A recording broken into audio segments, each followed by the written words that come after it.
Welcome to a Community Partners interview, where we explore the organizations, opportunities, and resources that look to make change in our daily lives.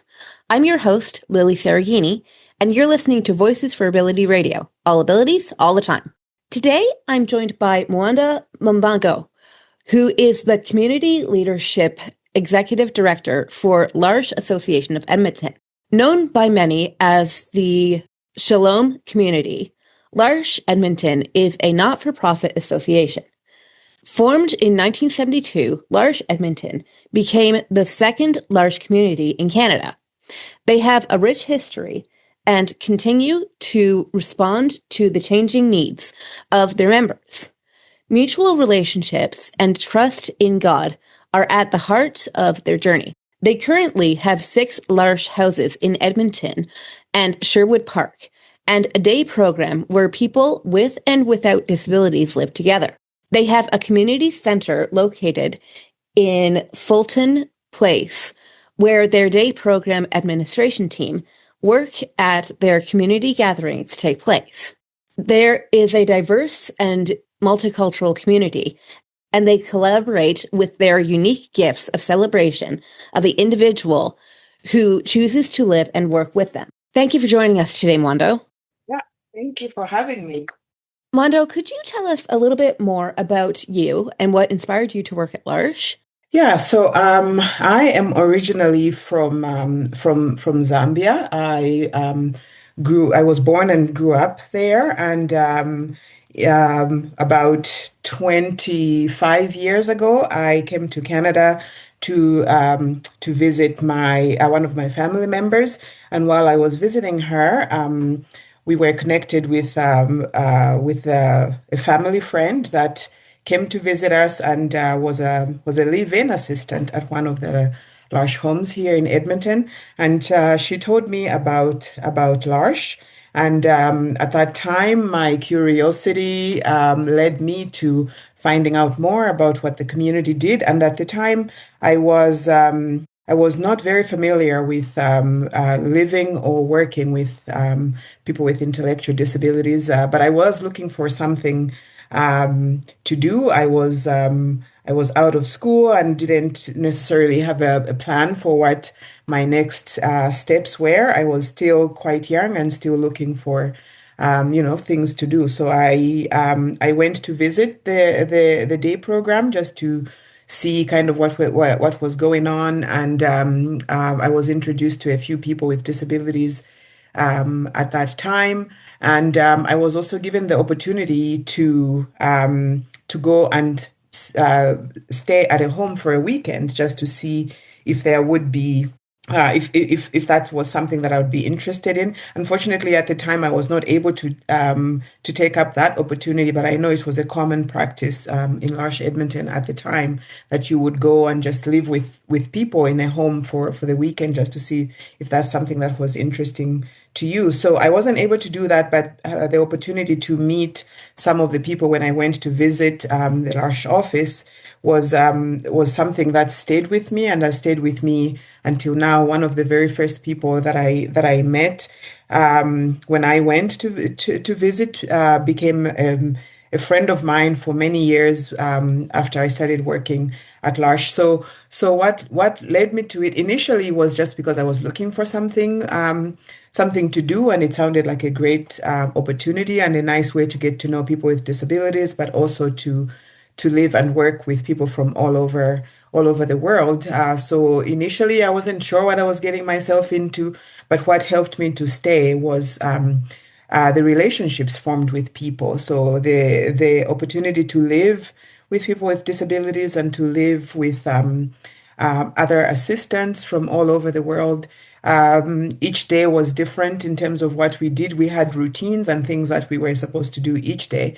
But each day brought something new learning opportunities, new opportunity to build relationships with people, but also new opportunities to welcome people from different parts of the world and to express ourselves in the way that we could, and for everybody to contribute to a household and to each other's lives in whatever way we could. So those relationships became something that inspired me along the years. And I've been in L'Arche now.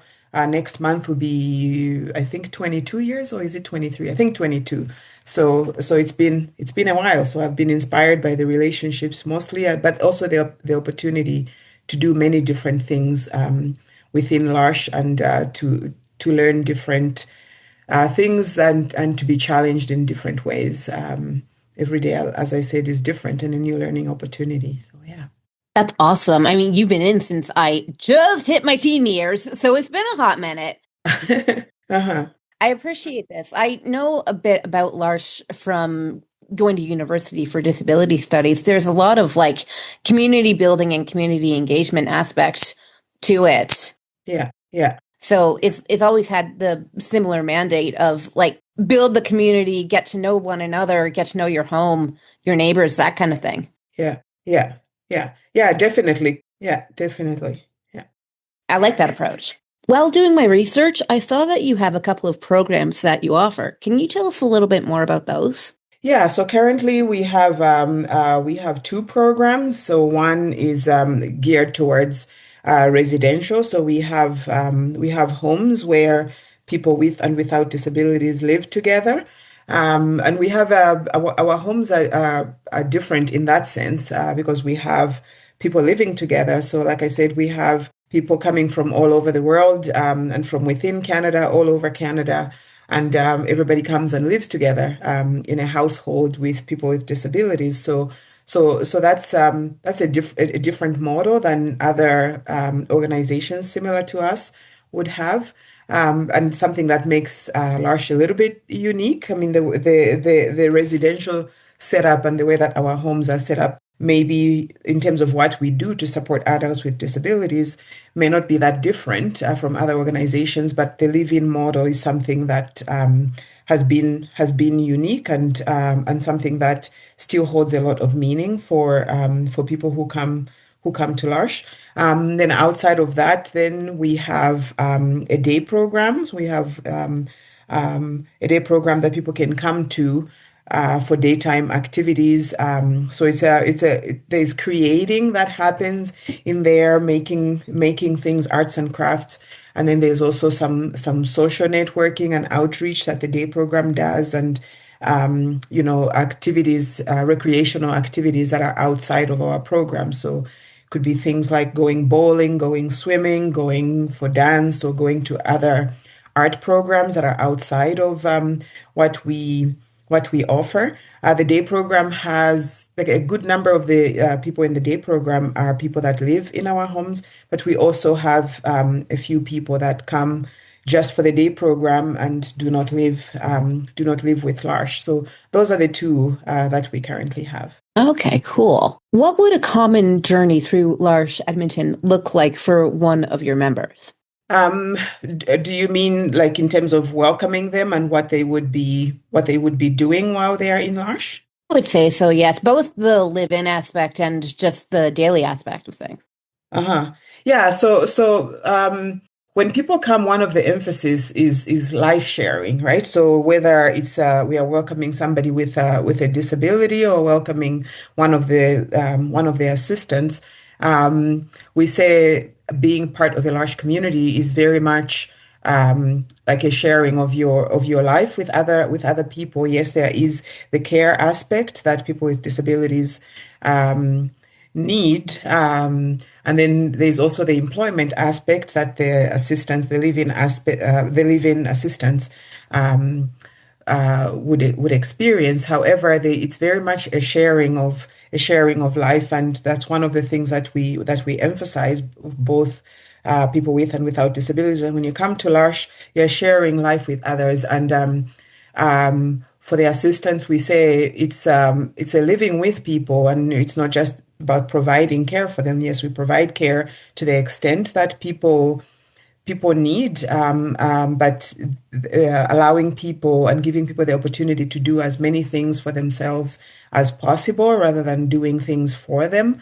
And this idea that everything that we do for somebody else is one more thing they cannot do for themselves. So having the opportunity to be present, but to let people do as many things as they can in their own household. So the people who live there, that's very much their household. The assistants can tend to come and go, and some people stay a year, some people stay 22 years like I have, and it may not all be living in, but maybe supporting in different ways. But the people with disabilities who we call core members, they tend to stay for many years. We have people that have stayed for 20, 30, 40, 50 years. L'Arche Edmonton has been around for 53 years, and we do have our founding members still living in L'Arche.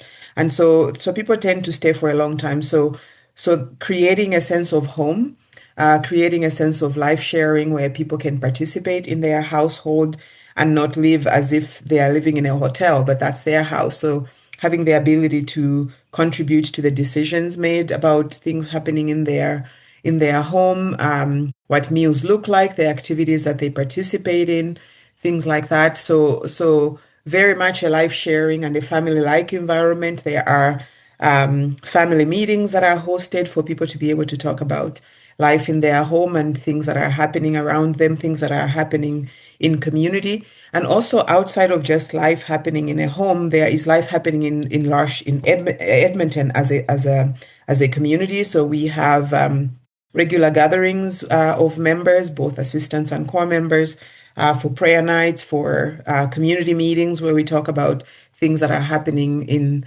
L'Arche in Edmonton, but L'Arche in Western Canada, L'Arche in Canada as a whole, and also L'Arche International. We are an international organization, so people are kept up to speed with what's happening around them and participate in that life sharing. So things like having meals together is very important. Having activities together, going together on holidays. Summer is coming, is here, so there'll be holidays that people would be going to. Sometimes it's group holidays, sometimes it's individual holidays. So those kinds of things. So we try to create an environment that is as close to a family like environment as possible. It's not unusual to hear some of our people say they have their large family and then they have their biological family. So that's one of the goals, is to create that kind of environment of life sharing. Absolutely. With the timeline you're giving me, this would have happened even as far back as the days of us still being institutionalized. So that's definitely a step in the right direction. That the familial and just having people who are alike to you but not segregated from you, those aspects are absolutely core and central to our development as communities. And we're not kept apart from one another. That can't happen. Otherwise, we go a little squirrely, just like anyone would, right? Yeah, very much so. And we do have a few people that came to L'Arche years back from the institution. So the idea of community living for some people maybe took a bit of getting used to, because the way things were in the institution. Obviously, as we know, we're not ideal, but people were used to that, and so it took some learning from the stories that I have heard. I wasn't here back then, but from the stories that I have heard, is just unlearning some of what they were used to. For example, knowing that you have your own room, for example, and you have your own things, and nobody's going to take those away from you, and they're going to be safe, and that you can have a meal together and you can share in a meal together. So those simple things that maybe can be taken for granted now, were things that people would have had to unlearn, and that we would have had to support people to be comfortable with the idea of living in this model where it's more family like. There's more openness, there is more sharing that is involved, and people don't have to guard their things, because their experience before would have been, maybe that things are taken from them, or that they are reprimanded for simple things, right? So that took some getting used to. Right now, we have people who come from families that are well supported, and they have family members who are very, very supportive and very involved. So it's different now. But L'Arche still holds a place for those people where they feel like they still belong, and they have their own family. Their family is not separated from their community, the large Edmonton family, but that there's collaboration and people can go home and family members can come to a home to visit. They are invited for supper and tea, and the rest of the household can go to a core member's family and have a meal together. So there's that back and forth that happens now, which is just wonderful to see. I love that. Are there any restrictions, though, to the services at Large Edmonton, such as age, caregivers or family members only, disability type, things of that nature? Well, we do welcome adults, so we don't have any children's programs. So it would be over 18 programs that we have, and I would say one of the challenges that we face is supporting people who may have like an intellectual disabilities, but also like a mental health concern that can tend to be harder when you're trying to have an environment where it's more family-like and people of different ages. If somebody struggles more so with a mental health concern, it can be difficult to support that. Accessibility can be a bit of a challenge as well, or they can cause a restriction because not all of our homes would have the level of accessibility that some people may need. We have a couple of homes right now that are very accessible with an elevator and accessible rooms and things like that. But that can be a hindrance sometimes into welcoming people. So those are a couple of areas that I can identify. Yeah. Hmm. I've been to an accessible group home before. The hallways are so wide. It's incredible. It's like, oh wow, you could get two power chairs abreast down here. Yes. Yeah, yeah. Yeah. Um, Without using any names, could you share a success story with me? Hmm. Yeah, there are so many. So which one to pick? I think one of the beautiful things we see, so for people with disabilities, it's when you have somebody that comes, like I said, there was a fellow that I met at the beginning of my journey, in L'Arche, and I knew that at the beginning of his journey in L'Arche, Edmonton, it was very difficult, to adjust, and a lot of people thought, he was never going to make it through the model of support that L'Arche had to offer, because there were like many like behaviors of concern and things like that. And but I think through the sense of belonging and being welcomed into a home and being accepted and loved, as you are, that helps a lot with people feeling like, okay, I don't have to guard myself so much. I can be myself. And if I have a moment where maybe I am struggling or my emotions are not regulated and I am upset or I am angry, that the relationship would still be there. The relationship is not broken, and I remember this fellow sometimes would get upset at me and I wouldn't necessarily know what the cause was, but I always knew that when that moment ended, we would still be friends. And he always knew also that when that moment ended, we would still be friends. So there was a comfort in that, in just knowing that you belong and that there's a mutual relationship there where you can be upset, and it's not going to damage the relationship. And we'll talk about it. We're not going to ignore it, but we'll talk about it. But the relationship can still continue. So that's one of the beautiful things that I see happen. That people find a place of belonging, and also, like I said, we have people that come from around the world, and sometimes people. You're coming to Canada. You are coming from a place where maybe English is not your first language, and you're trying to learn. You've learned some English, but it's uncomfortable to use a foreign language, and they are expected to use only that language. But the confidence that people build, like over a very short period of time, because they find a place that they belong, and they find a place that is diverse, and they find a place where that allows them to learn. So I find that very beautiful to see.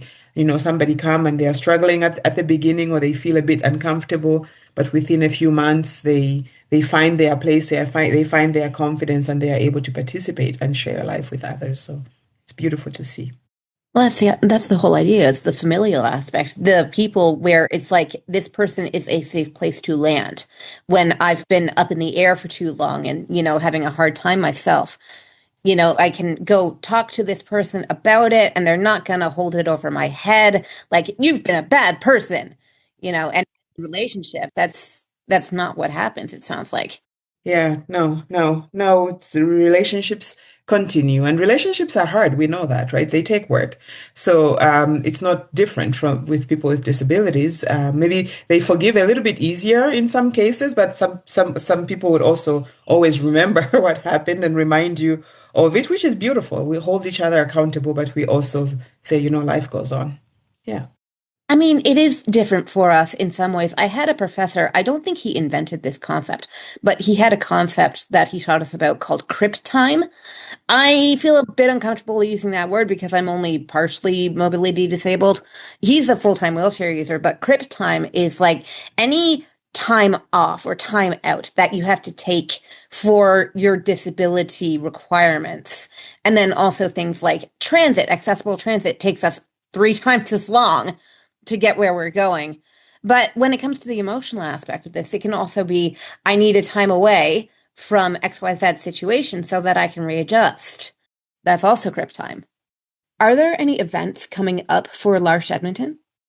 So we've just completed actually in May one of our biggest events. It's called Culture Fest, and it's a celebration of diversity, but also a fundraiser or a major fundraiser. So this is going to be our annual event that we'll be doing. We've always had an event called Heritage Day in L'Arche Edmonton, which was a celebration of like L'Arche Edmonton Heritage Day, celebration of our diverse cultures, our diverse abilities and disabilities and things like that. And so that event then has now evolved into, we rebranded it and has evolved into Culture Fest.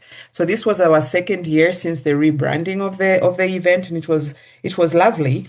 We are fundraising for our new community center. So one of the things then is not necessarily an event, but a major thing that's happening in our community is that we are moving. So we've always been at the Fulton School, not always, but for the last 14 years, we've been at the Fulton School. We've rented the space for our day program and offices from Edmonton Public Schools. And over the last few years, we've held the dream that we would move and have a place of our own. So we've been able to, we bought a new house that we are then transitioning one of our homes into that new house, and that house is going to become our new community center. So there's different moves that are happening within our community over the summer.